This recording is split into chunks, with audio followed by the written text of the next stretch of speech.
If you needed to be convinced that many Hollywood actors are just immoral degenerates, Bradley Whitford is here to convince you that they are. They are.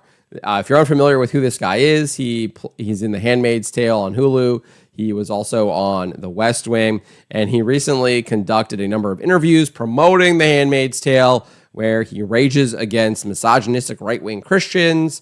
He promotes ritual child sacrifice and demands Hollywood elites and tech elites speak out against President Donald Trump. So he first conducted an interview with Variety, this woman named Trish Deitch, where he talks about where he's putting the blame on a number of tech executives for enabling what he sees as the destruction of democracy. He says it's interesting, especially when you look at all the people who I've worked for over the years lined up at the Trump inauguration, staying silent while their daughters' rights are being torn away. It is unclear what rights the daughters of these executives have lost, albeit Variety's Trish Deitch implies it could be the right to murder a child, which no one has a right to do that. And I think that is likely the case, given the fact that he will go on and talk about this in various ways. He veils it for the most part, but then he reveals his true purpose is to promote this ritual child sacrifice.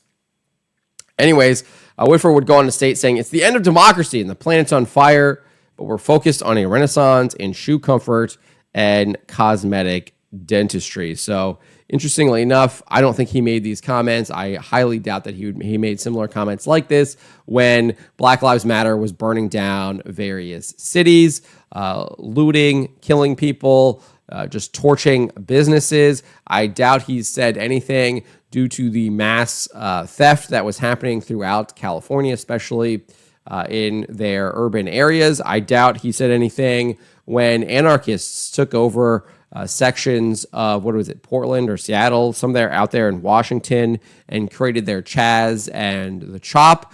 I doubt he said anything when police abandoned their precincts. I think it was in Minneapolis and Minnesota, and rioters decided to burn it down. Doubt he said anything when all of that was happening. Doubt he said anything with COVID and the lockdowns. I highly doubt this guy spoke out against the lockdowns, spoke out about how hospitals and governments weren't allowing family members to see their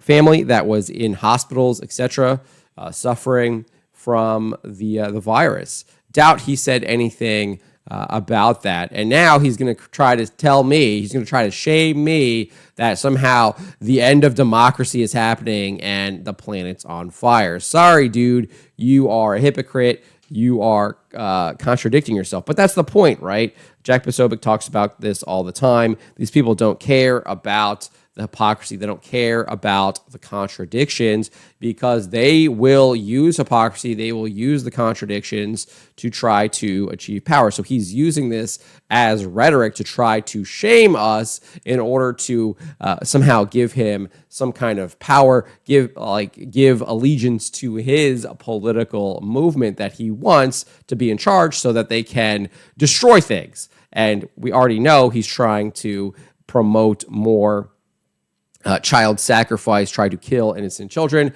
but he also wants to destroy Christian white people, right-wing Christian white people, which he calls right-wing Christian white nationalists. And he says this in the interview. He says, misogyny is at the reptilian brainstem of these right-wing Christian white nationalists. It's punitive, and man, I'm pissed at all the people I work for, like effing speak up. He then continued saying, if you run Disney, or Deitch then notes he continued saying, if you run Disney, which I guess I work for now, I've sat through, here he imitates a studio head before the death of DEI. We really care for you and want to make sure you have access to healthcare. Speak the F up. And Jeff Bezos, effing speak up. So again, he is making it very clear who his targets are that he wants to destroy, people that he is labeling right-wing Christian white nationalists, and then obviously innocent children, because he's alluding to the idea that somehow killing a child is somehow healthcare. It is absolutely not. Just sick stuff. But this is what these people do. They try to shame you in order to cow you into letting them attain power. And that's not what's happening anymore. A lot of the American people have stood up and said, no, we will not tolerate this evil any longer. And again, it is evil. What these people are trying to do is patently evil. I mean, murdering innocent children, the most innocent, is just vile. And then just to kind of highlight that these people, that they don't really care, he's actually asked if he would say anything to people like Bezos in person. And he responded by tapping Deitch's tape recorder, saying, I'm happy to say it here. I don't want to be a punk attacking, but I would really like to ask Jeff Bezos, who, when I worked on Transparent, was talking about the importance of supporting this vulnerable community who has been turned into a political football. What the hell is happening here? So he won't do it in person. Again, these are just rhetoric. They're just playing a game of rhetoric to try to cow you into them attaining power. And they will lie to do this too, because that's what he does next, right? He then cited a statistic from the murder lobby, Planned Parenthood, saying a year ago, there were 65,000 pregnant rape victims without access to abortion care. Now it's way up from that. This is not a drill. It's not a story. This is happening. Margaret Atwood said that she almost scrapped the book a couple of times because it seemed too far-fetched. Turns out Margaret Atwood's an optimist. So what he's talking about here is this report from literally an abortionist. This guy, what is his name? Dr. Samuel Dickman, who literally left Texas to go to, I think, Montana. And now he's the chief medical officer, the chief murderer at Planned Parenthood of Montana because Texas outlawed abortion, and he had to go to Montana so he could continue to kill children. And they're citing some BS study that claims that 64,000 rape-related pregnancies occurred in jurisdictions with bans on abortion in 2024. So there's only nine jurisdictions that have these bans, and they're saying that 26,000 of them were in Texas alone. Well, this is just a bunch of BS bogus, because you look at Statista data and it says that there were only 127,216 rapes in the United States in 2023. They didn't have 2024 data. And that was significantly down from 2022 when it was 140,384. Now, obviously, those numbers are way too high. It's absolutely abominable that those numbers are that high. And I think it's a reflection, again, of this culture of death that we have. And we have to, I think, work against that, work to eradicate it. And that's kind of part of what I'm doing here on the Trent Report. But just to be clear, this 64,000 rape-related pregnancies in just 9 states in 2024 is highly implausible. I mean, because that means it would be more than half of the 127,216 total rape cases reported nationwide in 2023, and this would suggest an extraordinarily high pregnancy rate per rape incident concentrated in just a fraction of the country. I mean, just looking at the numbers on their face, it's like, this guy is blowing smoke. He's totally lying. And then making it even more improbable is that a study based on the National Intimate Partner and Sexual Violence Survey found that only 1 in 6 women, or 16%, reported having a pregnancy after being the victim of rape. So the data does not line up with what these abortionists, what these murderers are trying to tell us.